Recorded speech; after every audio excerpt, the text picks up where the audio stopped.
Hey everybody, Josh Sigurdson, a World Alternative Media here, and of course we're joined by author and economic analyst here at WAM, John Sneisen, and as this article from Bloomberg says, Bank of Japan lobbied by banks to end minus rate corporate bond buying. Such purchases have continued since February, raising concerns. Ending the measure could cause the yen to rise, says ex-Bank of Japan Kiyuchi. And as the article goes into, Japanese commercial lenders are privately complaining to the central bank about its purchases of corporate bonds at negative interest rates and are asking it to stop the practice, according to people familiar with the matter. The trigger for the grievances is that the Bank of Japan has continued to buy company notes at yields below zero at monthly operations since February, the people said. Banks are concerned that the downward pressure this puts on corporate borrowing costs in the credit market may force them to reduce the interest rates they charge on loans, further hurting their profitability, according to the people who ask not to be identified because the information isn't public.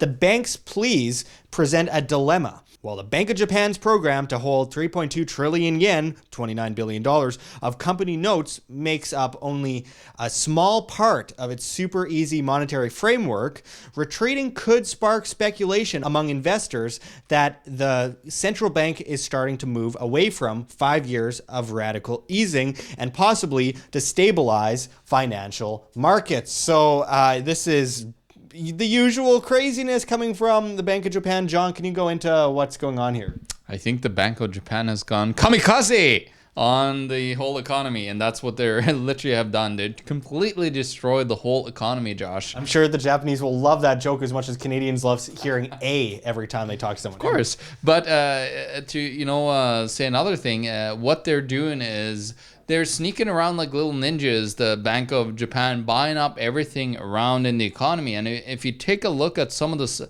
substantial numbers here, this is a chart that was put forward by Zero Hedge, and you can see that they own about 74% of the ETF, and this is by the end of 2017.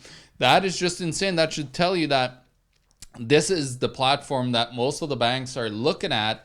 Of course, Bank of Japan was insane. They put on negative interest rates, and that was the start of, something very interesting. We never seen negative interest rates ever in history. This is the first time it's ever been tried. And what negative interest rates is, if you were an actual person that could take a negative loan, they would actually pay you for borrowing that money. Now, of course, none of us that are regular peasants will ever see that kind of a loan because that's going to cost the bank. And of course, that is why these banksters are so angry at everyone, because if you take a look at this chart in the same article that Josh showed you, you can see how since 2006, how their revenue has, gone down, because the revenue is interest charged and of course fees that they are, putting forward. Now, of course, the Bank of Japan has bought a substantial amount of not just ETFs, but they bought most of the bonds that are in existence, in Japanese bonds that exist all throughout the world.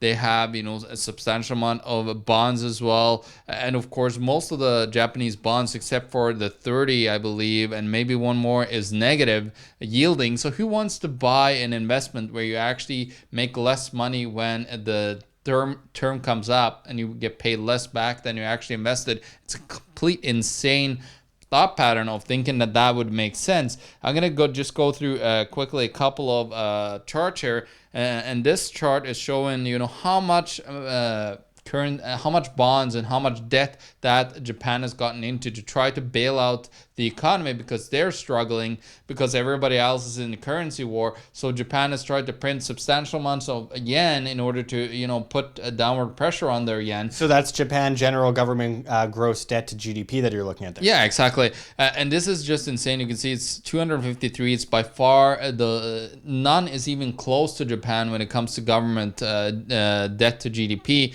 It's just insane how much they created. And then we're going to go to our next chart here, which is the Nikkei index. And what people are not aware of is that the Nikkei in the 80s, they had a massive bubble, and that's when the population, the demographics peaked in Japan. And of course, that's where we're at today with our markets today, and what we are probably going to see. But I think we're going to end up in hyperinflation because our government is trying to do what the Japanese are trying to do here by just printing a mass amounts of money into existence without, any thought of what will happen in their own economy. But of course, I think we covered it before where I said, how prices have rise substantially also for the people that are living in Japan because they have to pay the price for these currency wars. The people that live inside of those countries are going to have devalued currency, and if they don't get a substantial amount of more money in their salaries, well, they're going to get destroyed in their purchasing power. Next chart here I have Japan's M3, and as you can see over time, the Japanese had just continued to print money at a substantial scale. Like, it's not stopping at any time. You see the banksters are, constantly, in trouble here. No way, a country that keeps printing money. I've never heard of such a thing. I'm guessing there was a central bank involved in fiat currency. I wonder if it's going to crash, John. Maybe. No, it's of course it's going to crash. It's just insane to believe that you're not going to see the yen and the insane monetary policy over there in Japan, not failing. Of course, Japan is also a country that have, we don't talk about them a lot, being very technologically advanced and quite cashless in Japan as well. Mm-hmm. And that's probably why one of the easiest ways that they were able to, put forward a monetary policy with negative interest rates. Now, Japan is, of course, not alone. It's Switzerland, Denmark, Sweden, and a lot of the European Union is negative as well.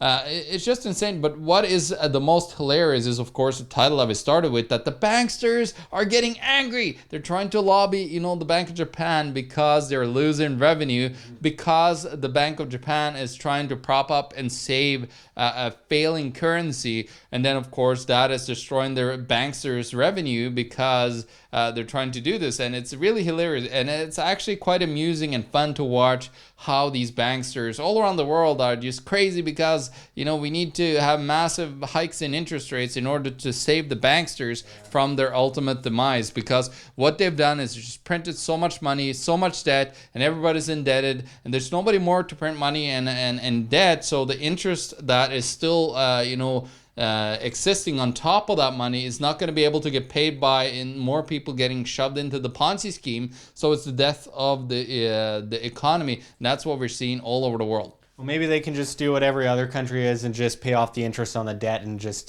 keep pushing it up and propping it up and inflating it like a gigantic balloon ready to pop over all the people. And, this is one of the big issues here is that while it's amusing seeing these bankers, freak out and everything, at the same time, the people in Japan, so it's such an advanced country, but they keep repeating the same old tactics of creating fiat currency out of thin air, centrally planning, manipulating, propping it up into, prosperity, temporarily, long-term oblivion every single time over and over again. And it's insane, and it affects people terribly, and a lot of people are going to be impoverished by it. And, shame on you guys for continuously propping up this system. I'm speaking to the central bankers and government here. And Abe, you criminals. Yeah, they all are criminals. That's what government and central banks are. They're just organized crime rackets. Let's face it. If they shove you down a bottomless pit of debt, you are forced to ask for a ladder up from the government and the banking system, pushing you into perfect servitude. And let's not forget that all fiat currencies eventually revert to their true value of zero. Always have, always will, going back to 1024 AD, and your, lifelong enemies, China. China, I should say. Don't say that to the Japanese. They hate them. That's what I said. Your lifelong enemies. Yeah, exactly. It's like the Norwegians and the Swedes. Yeah. Oh, gosh, just Americans. Hear it all day, every day. Well, and so I really think it's important that individuals become more self-sustainable, educate themselves on this, be financially educated and financially responsible. Of course, responsibility is a hallmark of freedom itself in the long run.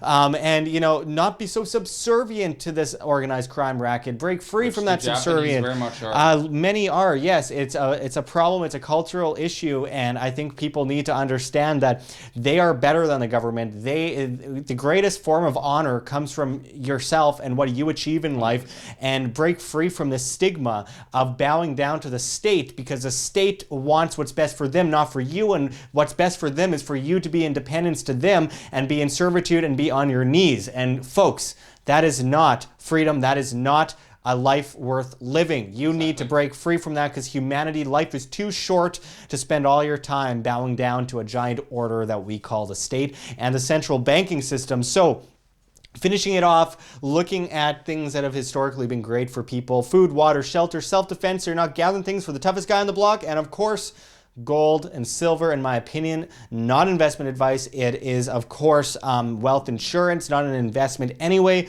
But looking at historically, gold and silver has saved a lot of people from this kind of situation. And of course, cryptocurrencies that have sound fundamental value. There's a lot that don't. So do your own due diligence. There are some great earth-shaking, earth-shattering new technological marvels in the decentralized cryptocurrency space.